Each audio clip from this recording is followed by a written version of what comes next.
Happy Monday. Welcome to the Market Mindset with Andrew and Austin. So we've got a couple quick stories to just kind of get some news out of the way. We've got some cool, some results on mining just that I wanted to kind of touch on before we jump into our big main discussion with Austin. And we're going to be talking a little bit about crypto and whatnot. How's it going this morning? Doing good, doing great. Had a nice weekend. It's very snowy and cold here. Hey, it's winter's finally here, so we'll take it for what it is. Yes, and we've had quite a crazy market. Before I jump into talking about the couple companies, and the markets were beaten up pretty good on Friday. We're rallying back strong. Right now, we're up 650 points on the Dow, and of course, the big push, how you want to look at it, of the Omicron variant. Although the doctor who found it in South Africa had explained it to be extremely mild, the media wants to try to push it as being much more than it is. In any event, that's what they do. It's easy to find out for yourself, but I think Fauci did come out and say that it looks encouraging. So she was out talking about it quite a bit over the weekend, saying, listen, this is what I told them, here's all the data. But I think they went a different direction. In any event, let's just do a couple things here. Silver Hammer, you know, we love. They're off to a rocking start here. They had rock samples and data on their main project, but also on their Eliza Silver project in Eastern Nevada. So they sent about 73 samples from their Pasinac mine, which is near it's in the Hamilton Mining District, which is historically known, very high-grade silver mining camp. I think around 30 million ounces of silver was produced between 1865 to 1888 in the Treasure Hill mining area. So they're in a great area. Their property is a historical area with lots of data. And what they have found is that their assay results so far on their sampling has confirmed the existence of well-developed silver-rich mineral system, as well as some copper, some lead, some zinc. So their stock is held up very well. It's looking good. They're progressing. They're making steps forward and hitting different milestones, and that's what we like to see. Goliath, who has been not talked about very much because we're waiting on results. And it's one of the frustrating ones that everyone out there wants to hear and wants to see. They've got an awesome model, which we appreciate very much. And what's interesting, though, and this isn't really Goliath news, but today, Dolly Varden and Fury Gold consolidating they're emerging as a silver gold district, which is close by. They're actually in the Golden Triangle, but they're very close. They're neighbors. They're in the neighborhood to Goliath. So we see that transaction for Homestake Ridge, which is Fury Gold, their major project. It was a $5 million cash payment and issuance of 76 million shares of Dolly Varden to purchase Fury Gold. So why that matters? Well, it just shows that consolidation in that area, which is always good. And it's certainly, if we get some good results on Goliath, it's going to open up that market, and that's would be some great news rolling into January. And just to round it all up, sorry, Austin. Yeah, if I just get this one out of the way, and then we can kind of talk all three. Juggernaut, who's also in the neighborhood, but not quite in the Golden Triangle, very quiet for quite some time. They've always been on my radar. I like what they're up to. They have an excellent model as well as to what they're drilling. They did 5 exploratory holes. All came in with they intersected significant widths of high-grade gold. So it's a quartz sulfide vein, which is very interesting. The type of geology they're seeing there is in something like 70% of gold discovery. So it's as far as a geology or someone who's very familiar, they would say, oh, it's very compelling and interesting. They've intersected some great numbers over very shallow, so like 2 meter lengths. But still, it's good indicator. They're fully funded. They've got like 40 million shares out. They're quiet and under the radar because they had made a lot of noise about 2 years ago. So they're flying pretty low under the radar, but they've got a very compelling video out right now that's kind of similar to Goliath's. The way you can see that they've modeled their drill program moving forward, which they're fully funded for. I think they're fully funded up until 2024, even maybe. So very interesting. And we're going to keep our eye on them because if you get a chance, check out the video. It's on YouTube under Juggernaut, or you can reach out to me. I'll send it to you. But it's a very compelling thesis that they have. So I just want to kind of get that out and just spit all the mining out as fast as I could. Well, no, it's good to highlight and recap. And what I was going to ask you, and you might not even know the answer to this, but do you think we're maybe starting to see with a lot of these results coming out for different companies, are Assay Labs maybe starting to catch up a little bit? I know we've talked a lot about saying everyone's kind of behind not getting results because, of COVID backups and then the amount of samples that are going into these labs and not getting checks. Do you think we're maybe starting to see things catching up, or do you think it's still going to be backlogged for quite a while? Yeah, still see it being backlogged? I'm being unfair, but no, I don't anticipate that at all. I think it's going to be slow going. I think because it's interesting with a lot of mining, and especially when you're talking about northern BC, it's a cyclical play. There's seasonality at it, but that whole kind of seasonality is going to be knocked off while people now try to ascertain, okay, if we drill, then when can we actually legitimately expect to have assay results? No. So it's interesting because we could do a whole video on the seasonality play in some of these stocks, but that model is going to be shifted a lot now since we still haven't gotten anything from the summer for most of these companies. We've got some, we had some sniffs from Goliath, but there's a whole whack of ones waiting to come in, and that's exciting, but it's also annoying to people because they're sitting coming into December. I don't see a lot of news. I mean, I could be surprised coming out before, but certainly as soon as the holidays are over and we start going to January, that's when things start to heat up. Oddly enough, it's middle of winter, but we have the Vancouver Resource Investment Conference in January, PDAC after that, and then people are starting to ramp up into spring. They like to have their data out so that when they go to these meetings, they can make some deals. Or they're out in full force promoting what they've got, what we have so far, and what we're looking forward to, where we're drilling, moving forward. So lots of news to come, and we just have to kind of hang in there. Right. No, that makes sense, but it is encouraging to see this news, and especially Silverhammer. I know they had good results come out last week as well, so it's kind of this little snowball effect with them as well. They're really starting to get a lot of great news flow behind them heading into the holiday season, which is really encouraging to see. Yes, and I always kind of preface things, since there's a lot of general people on, seasoned experienced people will know if you're talking grab samples and chips and that's good sniffs of data. It's interesting, it's compelling, it's nice, but it's nothing compared to literally when you do the geophysical, you find the zones and you drill into it. That drill target, that assay result is really what you're after. Right. Stuff at surface and chips and all that, it's good. It is a good indicator of where you should be looking. And in a place like Juggernaut and Goliath, where these are brand new discoveries, never touched before, under ice and snow, very interesting because it's brand new and people like it because it's brand new stories. With a Silverhammer, this has got tons of data. So it's also good because it gives you an idea of where things are happening with a ton of data that they can go reevaluate and reimagine where to look. So very compelling stories for two different reasons, but I'm optimistic and hopeful for both moving forward. Yep, that's fantastic. Really encouraging news and great to see kind of moving forward on. Yes. Now tell us here. Let's get into some of this crazy stuff going on because this is insane.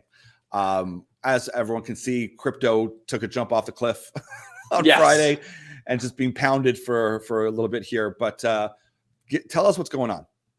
Well, I mean, it's interesting, and I'd start by saying for anyone who's really interested in crypto, go ahead and type into your Google search or DuckDuckGo or whatever browser you use. Type in stolen Bitcoin or crypto theft, and you will see dozens of articles and monstrous sums of money. I mean, we were just chatting before, went through a few articles, and that probably added up to about $500 million worth of stolen crypto within just a few articles that we looked at. So what you're starting to see is, regardless of whether it's, coordinated criminal groups or individual hackers that are able to access people's what they thought was secure crypto wallets and steal millions and millions and hundreds of millions of dollars from not just individuals, but from actual organizations as well, from crypto miners that have hundreds of millions of dollars worth of assets that are being stolen and transferred to other accounts. And we can talk about how or why that might be happening. But the important thing is that it actually is happening, and it's starting to happen at a much more rapid rate than we've ever seen with crypto.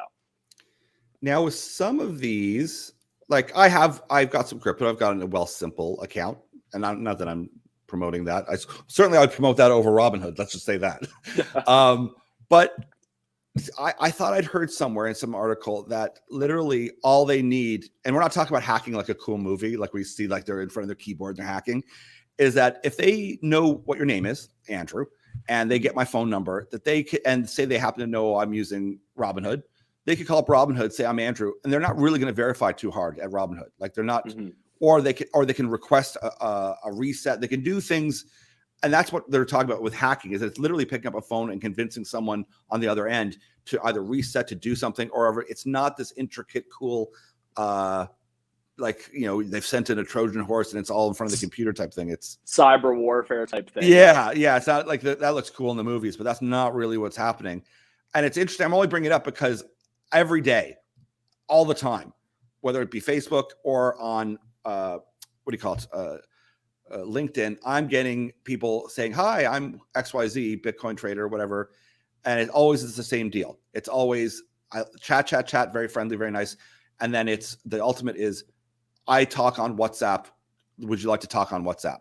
And I always go, no. Like, we can talk just here. I'm fine. I don't need to go to a different social media to talk on social media. And that was just kind of my stance. Like, I wouldn't do it anyway. But I thought, why are all these people constantly wanting your WhatsApp? It's because they want your phone number. That's what I'm guessing. Well, that's exactly what it is. And I kind of took a little bit of a look into this yesterday to see exactly how or why that might be beneficial. And we know, obviously, from our conversations with Globex Data and their product Secure, that WhatsApp is not secure. It's not a safe place to be storing data. It's not not that there's benefits to using WhatsApp and stuff like that, but it's certainly not a secure platform. Anyone can get in there and access your data. They're well known for having multiple instances of different types of hacks. But the cell phone number issue comes in and starts to be used in these situations in something called a SIM swap attack. So what happens is you're actually intercepting those two-step verification texts that get sent to your phone. So, which could be something for as easy as, trying to log into your Facebook account, but could also be for something as important as trying to log into your crypto wallet. And what it does is it replicates your SIM number, basically cloning your phone number. And essentially, think of it like, do you remember the Mission Impossible where they have Tom Cruise's phone and then they have the other phone that is synced up to Tom Cruise's phone? Yes. So they're getting all the same texts and calls and all that stuff. It's quite literally doing that exact same thing. Wow. And they are beating these people to the punch on getting their own two-step verification, getting into their accounts that way. And because so many people are using the same passwords for multiple different things, I'm even guilty of doing it in some cases. That starts to become a real problem. Yes. So maybe one day we'll talk about solutions, but we wanted to identify this issue because there's a couple things. You always hear how safe and encryption and this and that with crypto. And we're not challenging that Bitcoin and Ethereum itself as a coin, as an issue, can be quote unquote hacked. Yeah. The problem is that that's not, people don't use it just to have it. It's there as an asset and it has to be held somewhere. It has to be held on a wallet or an exchange. And it's certainly prior to the exchange, a wallet, then to an exchange if you want to get dollars. So at the end of the day, most of these apps aren't really people using them to buy and to use in their day-to-day lives, although we might get there in 5 years, who knows? And that's the vision, that maybe we'll start using this but it's more like it took a while to convince people they're an asset, never mind can we use it. So it's very compelling, very interesting, but you can see then the issue becomes where your wallet is. And then, and also if you lose that key, it's gone for good. I mean, that's the other flip side too. So, and that terrifies me because I do use a lot of similar passwords. And there's nothing more annoying than having to have like literally, a book like old school full of passwords to carry around with you. It kind of defeats the purpose of this whole tech revolution whenever I still have to make notes in a book and leave it beside my desk to get into things. And of course, now someone's going to make the argument that, oh, well, how come you don't just have it saved as a list on your phone? What happens when someone steals your phone? Then they've got all your passwords right there as well. Yes. And the difficult thing with crypto, and a lot of the things that we like and real bullish people on crypto like about it, is obviously the deregulation, the fact that it's not controlled by a central bank, the fact that there's not government oversight on it. But when your $196 million worth of coins get stolen from your wallet, the fact that there's no regulation, there's no safeguards in place, all of a sudden starts to become a real big issue. Well, that's the thing. I was talking to a couple people is that, and say, take the huge numbers away. Say someone goes and takes 30 grand from you and you're like an 18-year-old. You just managed to hodl 2,000, make it 30. Yeah. And then you wake up and it's gone. They're not going to put any effort into getting you your 30,000 back. It's not like, because once again, there's no regulation. So who are you gonna talk to? Like, good luck trying to call Robinhood. Like, hey guys, can you help me here? So here's where anyone would say the good side for regulation is that in the wild, wild west, everything is great when everything's going great, but that attracts all the same things that is negative about it is the people that are that ahead of the curve that can take it from you. And then who do you turn to?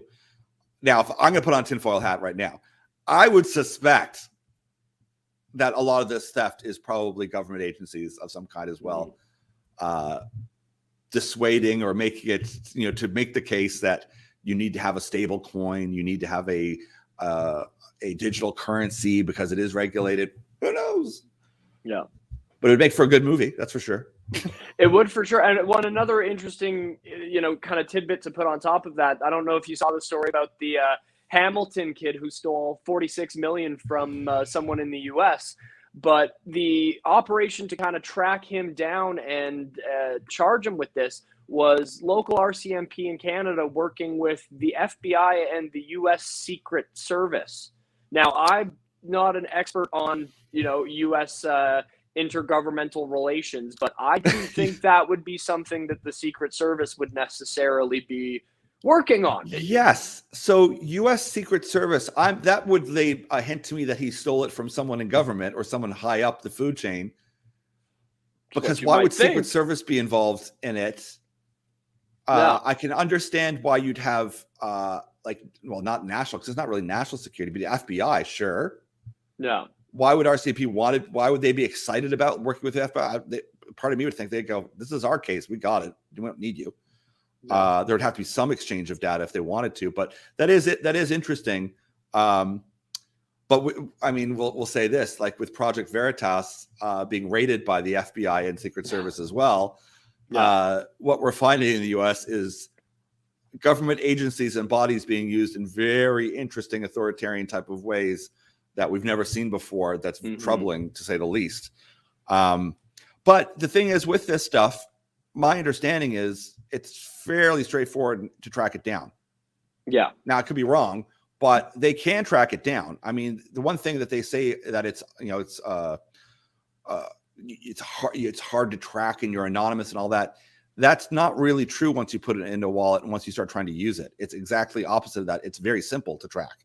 So FBI was able to find the gentleman who created the Silk Road, because once you start using it and you took it outside and start funding, pulling cash out, boom, it's very simple. But that's a bigger conversation to be had. But I wanted to at least jump in because we can't not talk about crypto, and we don't pretend to be experts in it, but we certainly have a lot of interest in it. And we do recognize that digital currencies are coming. What that will look like, we don't know, but we're learning along the way as well. And because it all ties together, I mean, all the things that we talk about in this kind of what I would say like the Roaring '20s and Great Depression all rolled into one, is this opportunity or this sense that if you're not aware of what's happening, if you're not staying on top of things, you will get left behind. And that the speed at which things are moving it's becoming clear to me that gap is racing forward, and now's the time to be positioning yourself to give yourself a chance, because if you don't, you're going to be left behind. And I really do believe that, and that's happened in every major move throughout history that we can see. And to me, I look at the huge funds. I mean, I look at these huge funds. What are they up to? What are they doing? I know that there could be a stock crash and there's going to be pullbacks. There's going to be a chaos and all that. But the one thing that keeps me optimistic is this bigger vision that they have on the good side. Take away all the negative stuff, and the fact that BlackRock and Vanguard, I mean, they're all like $18 trillion and they're in the market. So they're not going to hand that off and have they're not going to allow it to crumble. And that doesn't mean there won't be lots of losers. There's going to be a lot, but there's going to be lots of winners too. And that's what we like to focus in on. Is there's lots of stress, there's lots of chaos. There's all sorts of things happening that are upsetting, that can make you nervous, that can make you annoyed or whatever else. But if we focus in on where are some winners, it's a lot more exciting. And it isn't being it's not being silly. It's being sincere. There's lots of upside potential here. There's going to be absolute mountains of money made, fortunes of money made, and there's nothing wrong with that. There's nothing wrong with that. And I don't feel any badly, because at some point someone's going to look back in history and go, all these people here made all this money and the rest of us didn't. It's like, well, I'm shouting at the rooftops to people to come on. Like, I'm doing my best to try to let people know that there's tons of opportunity. So I'm never going to feel guilty that I haven't done my best, getting on here and trying to convince every person I walk by in the street that there's a huge upside here. There's a big win on lots of different opportunities and companies here. So, what a rant, but what an exciting rant, because we don't expect a lot to happen in December. Like, to be honest, maybe I'll be surprised, but this next year coming up is going to be really exciting. And once again, I'm not putting on the happy pink glasses. There's going to be lots of chaos, but there's so much to be excited about. Yeah, there is for sure. Tons of opportunity, and chaos always creates a massive level of opportunity out there. There's a great quote from that TV show Game of Thrones: "Chaos is a ladder." And as hard as people can use it to climb. So that it's a really interesting to think about things in that kind of way. But there's always going to be these awesome and exciting opportunities out there. You just have to look in the right place. And I also like to kind of use this thought as, what they'll show you, what kind of mainstream media, the powers that be will show you, is not nearly as important as what they don't. And you have to be able to look past, we talk about this all the time, a lot of the kind of mainstream BS that's thrown around, really cut through it and zero in on, okay, where's the actual money going? Where are smart people putting their money? Where are they focusing on? What sectors matter to them? And then go from there. Absolutely. And then we tried to take it away from someone saying, oh, that's because you're trying to push a political agenda. We're not. We're trying to push a financial agenda to make some money. And I mean, I saw a report, and I'll try to find it and post it next time maybe, is that right now worldwide, like, Western media is the least distinguished, to say the least.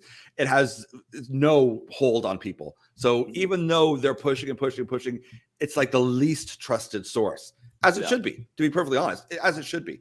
And I would challenge people that if you will hold firmly to a belief in something, and if it came from Netflix or from TV or, The View or something like that, would you be open to looking at maybe that not being true? Most people would say no. And I see them on the street all day long. And, they absolutely no. They'll defend it. But what if you just were willing to say, okay, let me look at something and challenge that view? That's where you open up your mind. And that's where things can happen. And I have to do that all the time, just for myself. I want to believe in things, and I see a news story that comes out and it's exciting, or you see a funny meme, and then you realize, oh, they're pushing the same narrative, but for their own cause. And I have to call it out, because it's like, listen, stop doing that. It's nonsense. Like, we have to deal with reality and facts.